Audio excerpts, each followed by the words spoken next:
Bienvenidos y bienvenidas a esta presentación. Mi nombre es Camila Bercelotti y en esta oportunidad voy a exponer las principales líneas de mi artículo titulado Entre la vida, la muerte y el mercado, una aproximación teórica a la obra de Damien Hirst.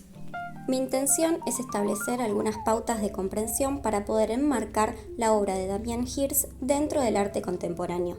Para ello abordaré su lugar en el mundo del arte, término acuñado por Arthur Danto, que luego reformulará George Dickey en su teoría institucional del arte. Por otro lado, de la mano de las teorías de Noel Carroll y Ernst Gombrich, indagaré en sus formas de representación. Y por último, desde la mirada de Elena Oliveras, voy a ocuparme de la relación que se establece entre el espectador y su obra. Damien Hirst es un artista británico nacido en 1965 y estudió Bellas Artes en la Universidad Goldsmith de Londres. Su trabajo fue reconocido a nivel internacional y se considera uno de los artistas más cotizados en el mercado del arte. Lo curioso es que si buscamos en la web lo encontraremos como empresario. En sus comienzos fue integrante del grupo Young British Artists junto a Sarah Lucas, Tracey Emin, Mark King y Jack Chapman, que dominaron la escena artística en Reino Unido durante la década del 90 con un estilo muy controversial en cuanto a temáticas y medios materiales, siendo Hirst el más polémico por utilizar cadáveres en sus obras. Podría decirse que la muerte es uno de los temas centrales en su trabajo. Bajo esta premisa voy a enfocar mi análisis en la serie Historia Natural, la cual comprende animales muertos y a veces diseccionados preservados en formol. Allí se destaca la obra La imposibilidad física de la muerte en la mente de alguien vivo. Un título bastante lírico para un tiburón de 4 metros dentro de una vitrina, que para su sorpresa fue vendido a $12 millones. ¿Cómo es que un tiburón llega a ser una obra de arte? ¿Y por qué es tan cotizada? ¿Quiénes son los encargados de validar como artista a Damien Hirst? Preguntas que obtendrán respuesta a lo largo de esta presentación. Para comenzar, es importante subrayar que Hirst obtuvo una popularidad masiva por su participación en los medios de comunicación, aprovechando el sensacionalismo de la prensa para propagar su trabajo. Desde la perspectiva de Anne Coquelin, se puede decir que estos espacios mediáticos actuaron como lugares comunes en donde los mismos espectadores esparcieron rumores acerca de su obra, otorgándole relevancia y masividad. En este escenario, el público se convierte en el primer teorizador de sus polémicas creaciones.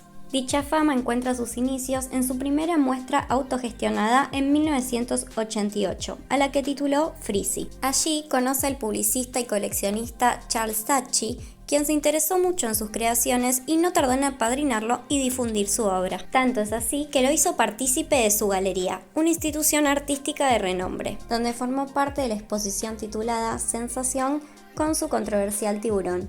Su presencia dentro de una galería de arte determina su validación como obra, y el espectador frente a ella debe entenderla como tal, independientemente de lo novedosa o desagradable que pueda parecerle. Pero luego nos enteramos que existen ejemplares conservados y expuestos de la misma manera en el Cau del Tauro, un museo de tiburones en España. Entonces surge una pregunta: ¿cuál es la diferencia entre un tiburón expuesto para la ciencia y el que forma parte de la Galería Saatchi?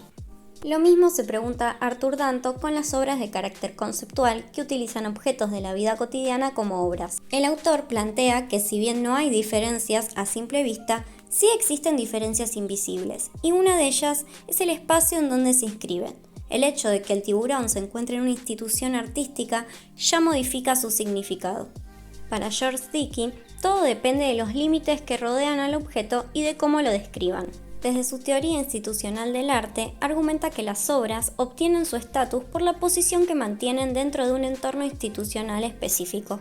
Así, el tiburón en la galería de arte se ve envuelto en un entramado de signos tales como carteles, textos curatoriales, libros de información, páginas web, opiniones de críticas y periodistas, entre otras, que hacen que funcione como una obra de arte y no como una investigación científica. En este sentido, el factor invisible al que se refiere Danto y que define el trabajo de Hirst como una obra de arte es su participación en un entorno teórico-artístico, el cual requiere un entendimiento de la historia del arte y un contexto determinado, o sea, el mundo del arte, término que George Dickey reformula y lo llama círculo del arte, ya que actúa como un circuito cerrado donde intervienen diferentes agentes como críticos, curadores, galeristas, mercantes, coleccionistas y el mercado en general. Dentro de este círculo no existe una autoridad predilecta para establecer convenciones acerca de lo que puede o no puede ser una obra de arte. Los acuerdos se dan de forma tácita y recíproca. Sin embargo, para el autor, la última palabra la tiene el mercado. Las obras se valoran en función a su atractivo para coleccionistas y los precios que alcanzan. En ese contexto, la publicidad es crucial para el fortalecimiento del artista y su valor dentro del mundo del arte. Exactamente lo que ocurrió con Damien Hirst y su ascenso a la fama, y con ella el prestigio. Aprovecharon su éxito emergente y pusieron a la venta su obra, lo convocaron para exposiciones y hasta incluso le otorgaron premios respaldados por instituciones emblemáticas, como fue el premio Turner de la Tate Model de Londres en 1995 por su obra Madre e hijos divididos. Tanto Hirst como los agentes implicados se valieron de su notoriedad para generar beneficios económicos, lo que para Dickey termina generando una legitimidad ambigua que problematiza la definición y la esencia del arte. De todas formas, esta fama no hubiera sido posible sin antes elaborar una obra lo suficientemente controversial y llamativa como lo fue la imposibilidad física de la muerte en la mente de alguien vivo. Un dato relevante es que el primer tiburón vendido se descompuso y Hirst tuvo que reemplazarlo. Para eso, según lo documentado por Don Thompson, contactó al pescador al que le había comprado el tiburón original para encargarle uno nuevo. En ese pedido solicitó 3 tiburones más, con el fin de ser expuestos y vendidos en diferentes partes del mundo. Entonces, ¿la obra de arte era ese primer tiburón que se descompuso o se puede reemplazar y sigue siendo la misma obra? Desde los parámetros tradicionales del arte, lo que encarece una obra es su singularidad o escasez. Walter Benjamin lo llama carácter aurático. El valor de una obra, por ejemplo, pictórica, radica en su unicidad, no hay otra igual. Pero en el caso del tiburón hay algo más que evidentemente no tiene que ver con su materialidad, sino con la idea que encierra. Desde la teoría neorrepresentacional del arte de Noel Carroll, se puede decir que la obra de Hirst posee un aboutness, es decir, que trata sobre un tema. Tiene un contenido semántico al cual hace referencia, lo que para Arthur Danto es un significado encarnado, otra diferencia invisible que mantiene con un tiburón común y corriente. Además, el título de la imposibilidad física de la muerte, sin duda metafórico, da indicios acerca de su contenido. En este sentido, Hirst expone animales muertos para transmitir un mensaje, siendo estos un símbolo de algo más. Al presentarlo frente al público, espera que se reflexione sobre la conexión entre lo humano y lo animal, o sea, la muerte. El artista intenta comunicar ese concepto mostrando la naturaleza efímera de la existencia. Desde la perspectiva de Gombrich, el tiburón condensa un esquema cognitivo ideado por el artista que exige un proceso mental de interpretación. En este escenario es importante ver la relación entre el espectador y la obra como un procedimiento que va más allá de la simple observación. En el arte contemporáneo, el público es el encargado de dar sentido a la obra. Para poder comprender tanto el trabajo de Hirst como cualquier otra obra conceptual, es necesario un giro en el rol del espectador, de un carácter pasivo y contemplativo a uno activo y reflexivo. Según Elena Oliveras, para que esto realmente ocurra, es necesario un espectador con un ojo crítico, desprejuiciado y con conocimiento histórico del ambiente cultural en el cual se desenvuelve el artista y su obra, es decir, un espectador que forme parte del mundo del arte. Pero ¿qué pasa con el espectador que no pertenece a ese mundo y se encuentra con la obra de Hirst? Este espectador, que para Oliveras supone un ojo común, permanece arraigado a una tradición artística convencional, por lo que puede expresar incertidumbre y malestar frente al tiburón. Este tipo de público responde a la teoría mimética del arte, denominada por Carroll como un sistema de convenciones que surge en la antigüedad clásica y sostiene la idea de que el arte es una imitación de la realidad. La incomodidad del ojo común frente a los animales de Hirst probablemente esté relacionada con la imposibilidad de enmarcarlos dentro de los parámetros tradicionales.